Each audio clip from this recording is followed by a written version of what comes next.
Welcome back to the SMITE Console League. Finch here. I'm joined by Anatoly. He joined me from the caster's death all the way over here to the regular desk. We made it. Yeah, it was a good job. It was a long trek. It's really not that far.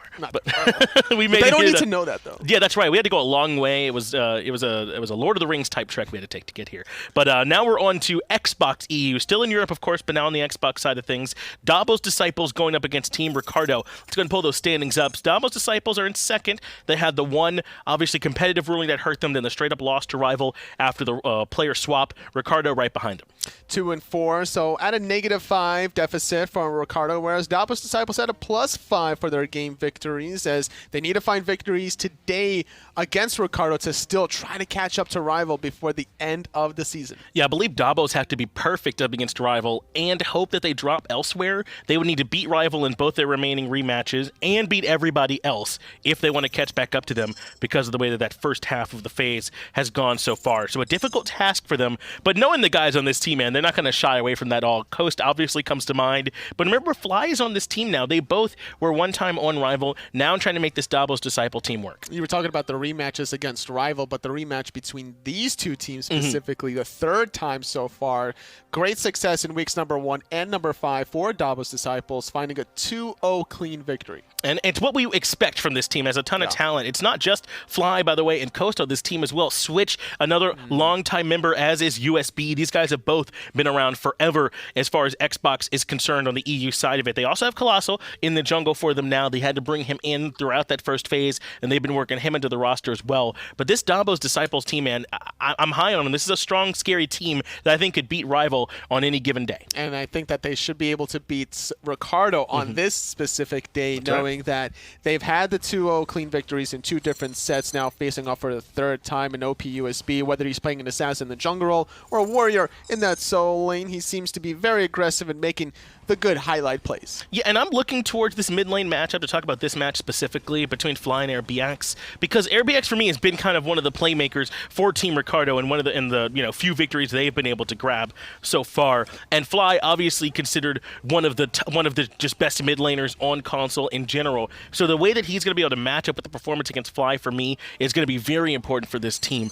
Are they going to send some extra attention from Nate there too to try and help him get away? Those are all questions that Ricardo got to answer. That's true, and transitioning from 60-meter Fly as opposed to 50-meter in Season 5, yeah. so maybe in Season 7 he'll be 70-meter? Maybe. I don't know. And it depends on how you look at it. Is it 10 meters? Is that like better? Is it further for him to go? Is he trying to say he's further from where he wants to be? It's so hard to know with these guys sometimes. I just let them speak for it with their play on the field. And SoFi Fly has left not much to be desired for me from his play on the field. And on the flip side, Ricardo specifically going into this matchup, looking at their roster from top to bottom, Chronic the Bros in that solo lane, Nate in the jungle position has a tall task ahead of him. Yes. In the mid lane, AirBX has surprised me from time to time with some of his plays. And in the dual lane, Mr. Turtle and Tyler. And that's where they should be kind of thriving, in that dual lane, I'm thinking. They're definitely going to have some focus there on that dual lane, because if they do what we see with a lot of other teams and they leave the dual lane on an island, then Tyler might be in some trouble, because you're up against the Pentakid, Vaporish Coast over there, right? So that's another question for Ricardo. How do they handle this dual lane?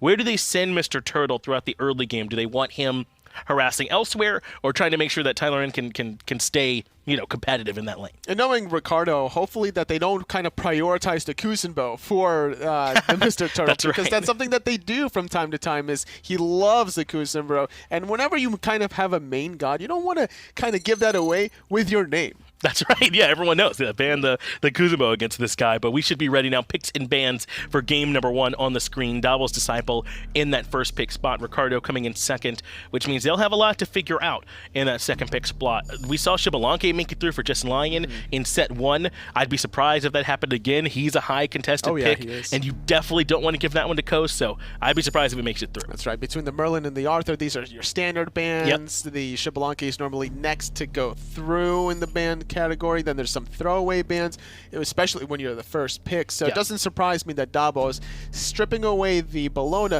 probably expecting them to get a high priority hunter pick.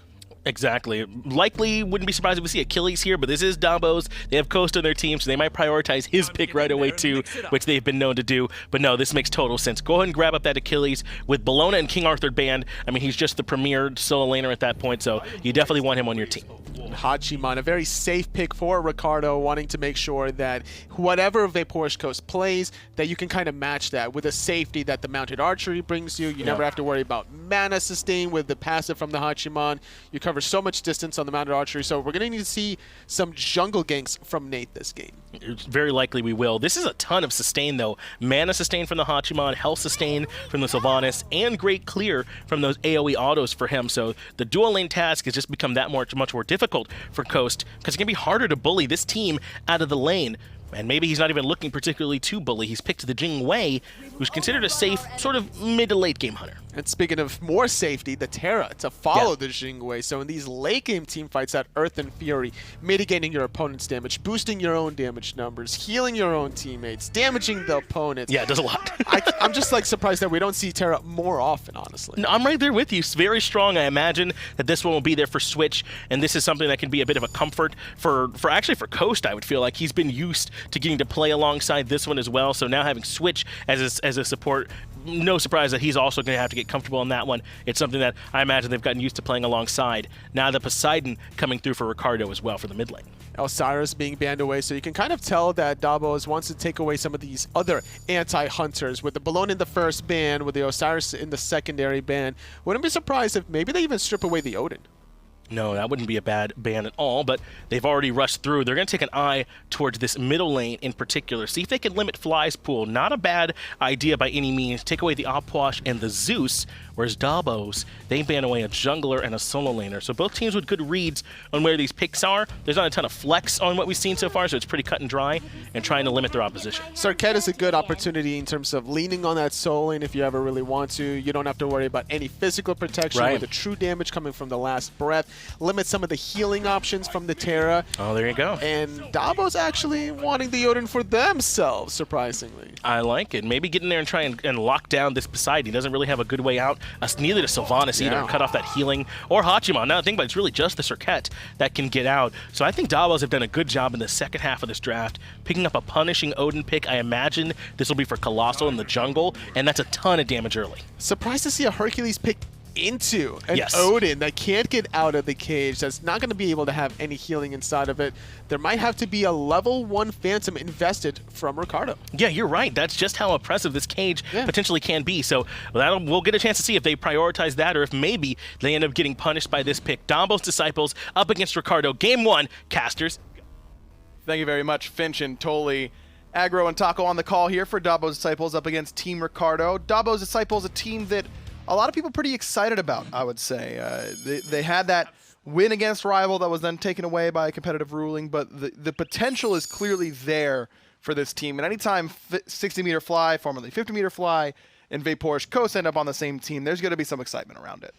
And it's interesting, too, that these two weren't even originally on this team together. It wasn't until after that rival set took place sometime later on that Vaporish Coast and 60-meter Fly were reunited once more. And well, so far so good for them throughout the majority of this split. Of course, there's still some things that I'm sure that have been left desired or for this team, that competitive ruling being a part of it, but it's all about moving forward from those small setbacks. And they're trying to do so today against Team Ricardo, a team that has plenty of experience at the competitive level, but not a whole lot of experience on the winning end, it seems, this year. I mean, Wolvie, Mr. Turtle, Chronic the Bros, Nate, these are dudes whose names should be pretty recognizable to a lot of our fans, but haven't been successful so far this year. Nadric's definitely one of the newer faces as well, being added to this Team Ricardo squad, but even though these guys have definitely been on the cusp of, I think, competitive success, Chronic the Bros and Mr. Turtle are definitely two key members, I think, for this Team Ricardo, or at least it feels like they've definitely been a large part of the setup that has gone right for those success sets. I'm definitely looking at Chronic the Bros to see how well he'll do in this set, particularly with the pick of Hercules when Colossal already had the Odin locked in. I feel like there could have been better warrior selections than Hercules. You get shut down so hard by that cage, don't you? Sometimes, but there's also the consideration that Chronic the Bros might just trust himself on the Earthshakers. If he can be consistent with landing those Earthbreakers, then he's not going to have to worry about Colossal having this jump in die potential like Vaporish Coast is looking to try and go in onto Nadrix right now. Wait, no way. Vaporish Coast dashing in a laning phase? Come on now. I can't believe it. Fly in some trouble here. He's taking a lot of damage, below half HP. Wolvie still going, but blink in from Colossal. He's looking to return some of that damage, but off the mark on that bird bomb. Blink may have been necessary there just to save Fly's life, though. Going back to that initial Odin discussion, though, and how it's going to fare for the Hercules, I think it definitely helps Chronic the Bros that he might have suspected that that Odin pick wasn't going to be for the solo lane as a direct laning matchup, because if it was for the solo lane 1v1, then I think Chronic the Bros is something to worry about, but because it's just Colossal who's going to have more of the roam factor playing in here, I think it's a little bit difficult for an Odin to have heavy lockdown potential, especially against a Hercules early on. O's getting pretty low here in the duo lane. Switch doing his best to return some of that poke. Of course, Coast playing Jingwei, so the poke less relevant onto him because he can get back to lane very quickly. I am surprised that Dobbos Disciples put the Odin in the jungle with that option. I think that's a really good point, but Achilles jungle is really good. I think some would think that it's better than Achilles than Odin jungle. So why do you think that they put overpowered USB on the Achilles here? The only thing that really comes to mind is the fact that Colossal is going to have very consistent follow-up for 60-meter fly, and even switched with the Terra's Blessing. Going to be a lot harder, I think, for the mid-jungle from Team Ricardo, or even the dual lane if Colossal finds himself looking for some early dual lane ganks. I definitely think that Dobbos Disciples are going to be able to capitalize elsewhere with this Odin. I just struggle to feel as though this Hercules is really all that threatened throughout the duration of the laning phases. Maybe in team fights, it might be another question mark there for Chronic the Bros, but even then, I feel like Odin is almost a trap god at times, because yes, you can have a lot of success off of the cage, but if you don't do anything when that cage is active, Dobbos Disciples' composition is kind of all in on that cage.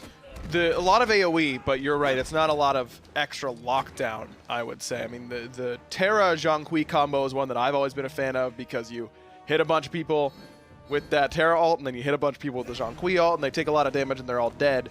And that can happen independent of the Odin cage. But other than that, there's not a whole lot that Dobbos Disciples have going for them. But on the other side for Ricardo, this is a team that I don't know how well they synergize together. Do you like what Ricardo's drafted and put together?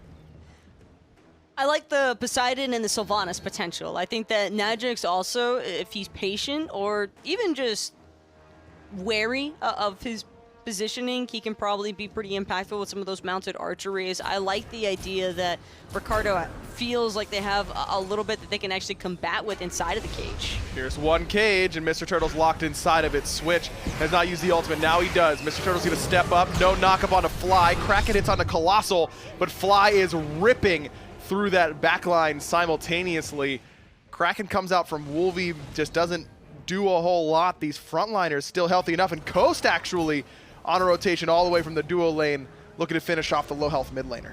A little bit off the mark with some of those in-hands from the explosive bolts, and Wolvie, at least for right now, still going to remain safe and sound underneath his T1 tower. 60-meter fly, though, looking to go back in. Got the card down onto Wolvie, and the dive is good to go. 60-meter fly, finding the 2-for-0 exchange until Chronic the Bros makes his rotation. Quick little cleanup there for Chronic the Bros, but 50-meter fly, or 60-meter fly rather, gets his second kill of the game. Ricardo looking to answer back as they got their speed buff stripped away, instead looking to take away the enemy red buff, and this is a great time to do it. No ultimates available for Dobbos Disciples, so a successful invade for Team Ricardo, but that first cage, I mean, Dobbos Disciples 1 for 1 on good cage return. A smart punish, though, from Ricardo, recognizing that 60-meter fly, having been picked by Chronic the Bros rotation, wasn't going to be able to take his own red buff, but I'm right there with you, Aggro.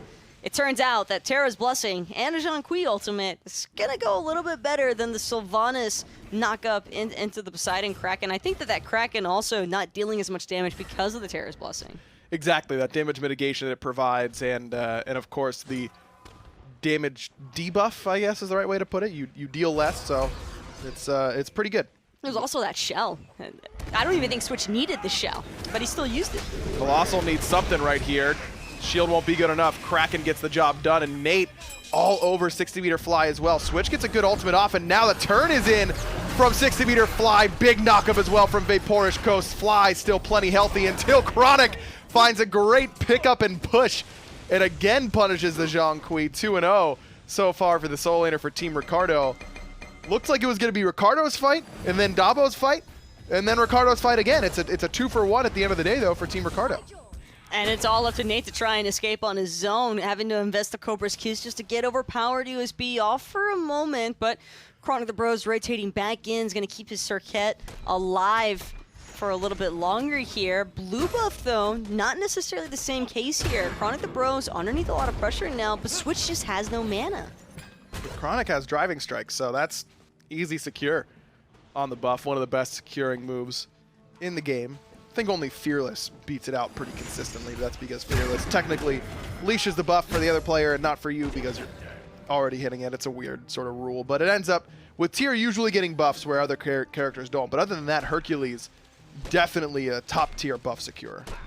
And Chronic the Bros also going for that Blackthorn Hammer super early on. Normally this is an item that we see a lot of players reserving for that third item slot pickup, I think, but Chronic the Bros just wanted that 450 health right off the bat, and I can't blame him. I mean, he's had 2 really strong rotations so far into the mid lane. Another Blink Cage. This time it only catches onto Nadrix, but no ultimates needed after that to clean him up, I would think, as finally Vaporish Coast does get him. Kraken, not a lot of value on the top side. Wolvie dead to rights to that Recall Demons, and now it's Mr. Turtle.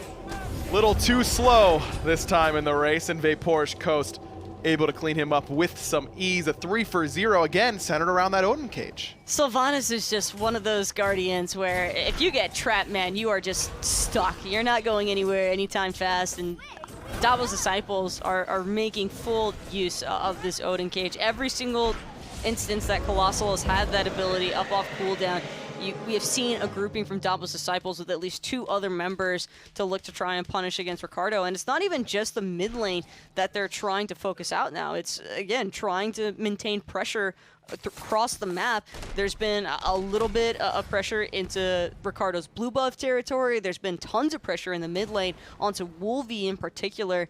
Has not had a whole lot of success with these Kraken in return. The damage output just really tough for Wolvie to try and match without a Terra's Blessing of his own. Well, Colossal is giving up the speed buff. He sees a level 11 Hercules going for it and goes, yeah, well, you earned it. Feels like Chronic the Bros is almost single-handedly keeping Ricardo in this game as Kraken lands on a fly, bit of a boost speeds alert in the mid lane, but he was fine no matter what. Zhang Kui, one of my favorite counter picks into Poseidon because, number 1, you're knock-up immune during your ultimate, but number 2, you just are tanky enough to withstand early Krakens just like that. And Fly's been doing exactly what I always preach with Zhang Kui, which is just you just got to run it down. You just don't let go of forward and just keep on going because there's not a whole lot in the early game a lot of characters can do against you. Well, it might be a little bit more tough, though, for Fly to keep that same sort of heavy pressure mentality against Wolvie when he did just get forced out of his purification beads. So probably going to be looking to play a little bit more so around Switch or even Colossal whenever he makes his way back over to this mid lane territory. But right now, my focus, Aggro, is on Chronic the Bros because he feels like a heavy win condition now for Team Ricardo. And if he goes down for this proxy farm, this could cause huge problems. Blink Cage, but not a lot of follow-up quite yet. Switch here now as well. Fatal Strike a little bit early. Good Excavate, but eventually Fly comes in and steals away that last hit. Nate looking for some sort of return on that investment, but he's not going to find it. I think that Dobbos Disciples on the exact same page that you were, Taco, that Chronic is really the only win condition right now for Ricardo, so let's shut it down. And when you're able to invest 3 ultimates into one character without any sort of repercussions, and now Dobbos Disciples actually even choosing to still continue aggressing against Mr. Turtle. Kraken's going to come out, but it only procs onto 60-meter fly and Switch. They don't even seem to care. Nate ends up jumping in. Shell was there just in case of that damage coming from the Bird Bomb. Fly gets another kill. 6-2-2 for the Zhang Kui in the mid lane. He's been a part of every single kill so far for Dobbos Disciples. 60-meter fly is just rolling around with his posse right now, and it's just about Switch. As long as Switch is able to stay on top of 60-meter fly and keep him away, or at least keep the front line from Team Ricardo at bay so that Jean Kui is allowed to continue free casting from the back line of Dobbos. Well, Ricardo, it's only going to get worse, too, as time goes on, because the early game is probably the most punishable aspect for 60-meter fly on this Jean Kui, but once he starts being able to itemize, possibly even throwing in some health items or some protective-looking items for this Jean Kui, Ricardo are already struggling, I think, to even get their foot in the doorway. With Chronic the Bro's death especially, I think that is true. We still got a lead over overpowered USB, but not a big one. The lane or sort of role that has given me the most cause for concern, though, on Ricardo's side is Nate in the jungle on this circuit. Have not really seen him contribute a whole lot at all. He's bottom of the player damage charts. Does have 1 assist so far, but still feel like Nate has not brought a lot of early kill potential that you normally expect from Circuit. I think Circuit also can kind of struggle with the Jean Kui. Sure, she can be great for pick isolation because anytime you can get your last breath on top of the Jean Kui, maybe toss him out of position into a whirlpool into the Kraken, but I just don't think that Nate and Wolvie have really had many opportunities to try and line up their ultimates together, because more often than not, it's Wolvie having to preemptively drop the Kraken in response to 60-meter fly, surging forward with his own. 60-meter fly has definitely just been running it down, and that's the Jean Kui play style that I subscribe to. I think it's the right way to do it. Coast holding forward as per usual in the duo lane, and this time he's going to have to use that ultimate just to get out of danger. Trades out airstrike for Sylvanas Assault, though. It's potentially a win in my mind for Dobbos Disciples. Now Mr. Turtle's even more vulnerable for a duration. Only thing that could have made it a little bit better there is if Nadrix had also been baited into using that mounted archery, but hey, that's what Jinglei's for. I think she is the perfect sideline aspect for Dobbos Disciples, because if a Portage Coast can do just enough to distract Ricardo and pull some of their attention, it can also be a catastrophe alone when Team Ricardo is just struggling to meet their own abilities together. Yeah, that CC chain did not work out, I would say. Here's going to be a kill. I'll bet a lot of money on it. When you invest Blink, Odin Cage, and Terra Ult onto one lonely tree, it's going to get a kill, as Wolvie ends up falling himself in the mid lane to 60-meter Fly's ultimate. And now Ricardo, already down 5k, are about to go down a Primal Fury. Dobbos Disciples make it that much easier for them to get jungle bosses in the future. Chronic the Bros now trying to make his presence known against overpowered USB, and that'll be good enough to prevent overpowered from invading the red buff, but not enough to stop the entirety of Dobbos Disciples looking to collapse onto Nadrix in duo. My man's is in some trouble. No ultimate, nowhere to go. I can't even bring up the volume on any of these kills, Taco. They just all feel inevitable. Scripted. Yeah, they're inevitable. There's nothing. Ricardo's just in a position where Dobbos Disciples is just taking what they please. And now I think that this also kind of draws back to that initial discussion we were having at the start of this game with this Odin pick. And is it really just colossal having so much control over Team Ricardo with this one cage? And I don't even necessarily feel like that's been the sole problem so much as it has been that Ricardo continues to put themselves into position where Dobbos can look for the picks. Nate just ulted a creep, though it did spread overpowered USB, so all part of the plan, I suppose, for him. Yeah, I don't know. I think that the Odin Cage definitely started the early momentum for Dobbos Disciples, and since then, I agree with you that the cage really hasn't been the determining factor, but I don't know that any other ultimate gets them as big of a lead as quickly as the Odin Cage has. I guess it was just like the presence that was so threatening for Ricardo that they oftentimes would just forfeit the map pressure whenever Dobbos decided to look for invades. And some of those invades weren't even for the buffs. It was just to try and play aggressive like 60-meter Fly, blinking in on top of popular Wolvie and ignoring the Kraken entirely. Fatal Strike lands from overpowered USB as well. Mr. Turtle down in a heap. Double blink in from Fly and overpowered USB. Gets 2 kills, and here comes the cage on the Chronic the Bros as well. The entirety of Dobbos Disciples here to bring down the last remaining raid boss on Team Ricardo, because a level 13 Serket or Hachiman not doing a whole lot to scare away a lead like this.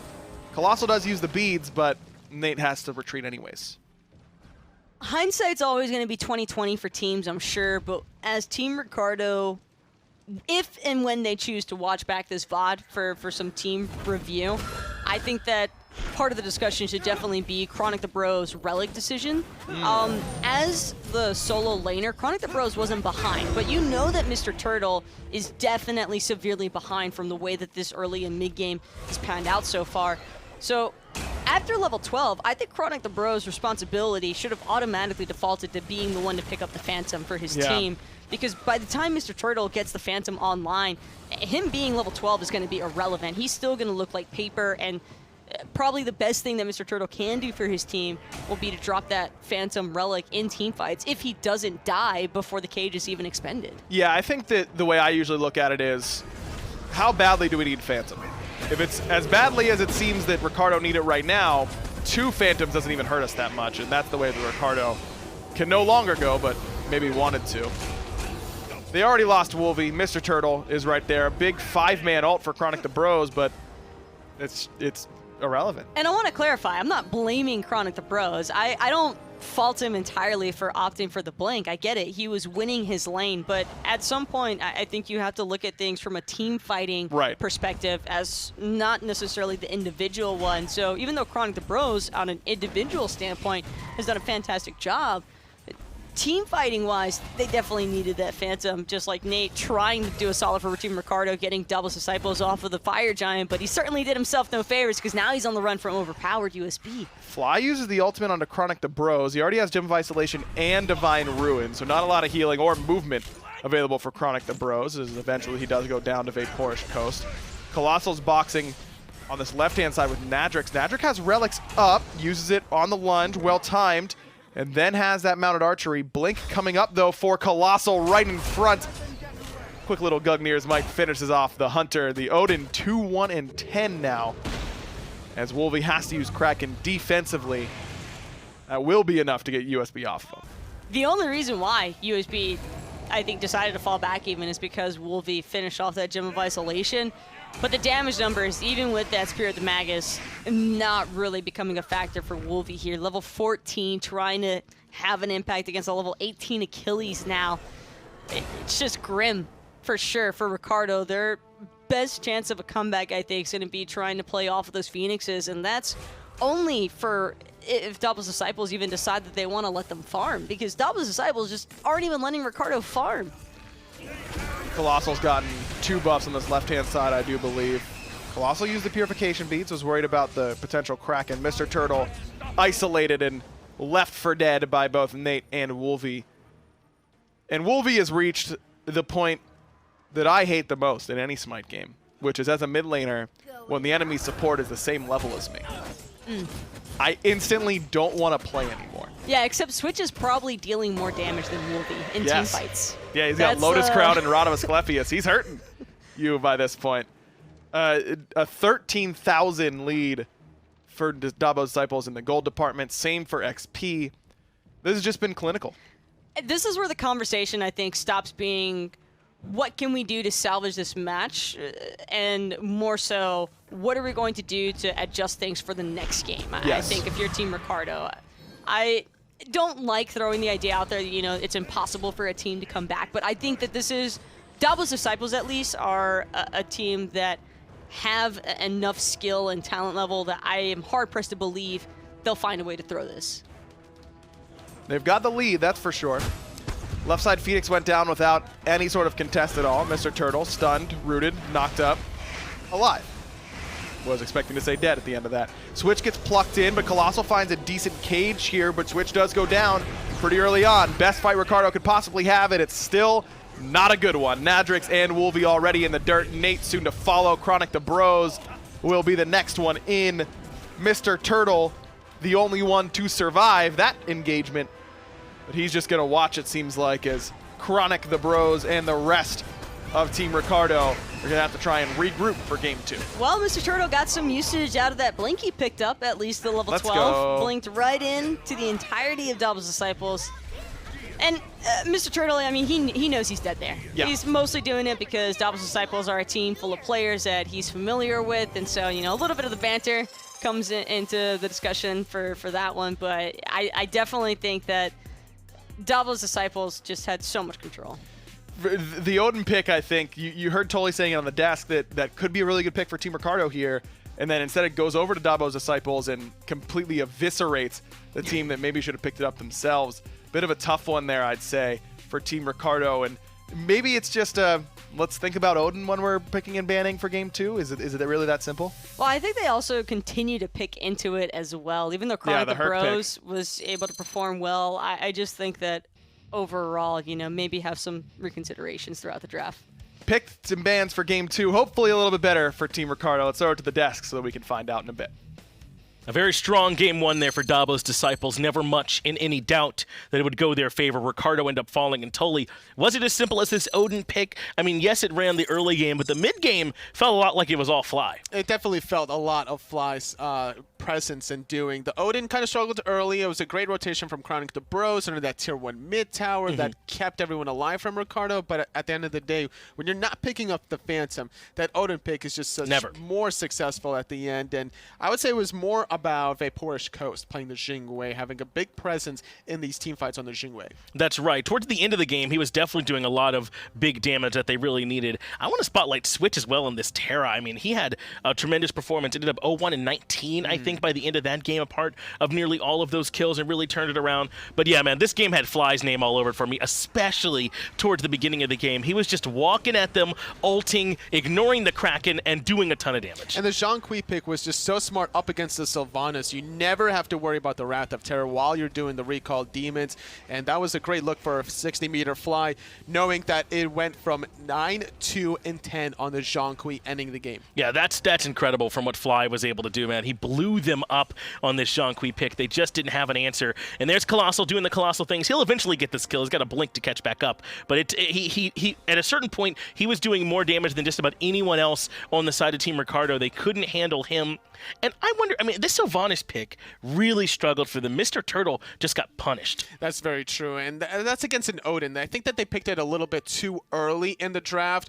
Probably later on, they should reconsider for Game 2 picks and bans. Yeah, I think they've definitely got some work to do. In fact, we're going to take a little bit of extra time to make sure everything gets sorted out, both for us and for those players. So go ahead and grab a drink while you got a chance, then we'll get right back here for more console.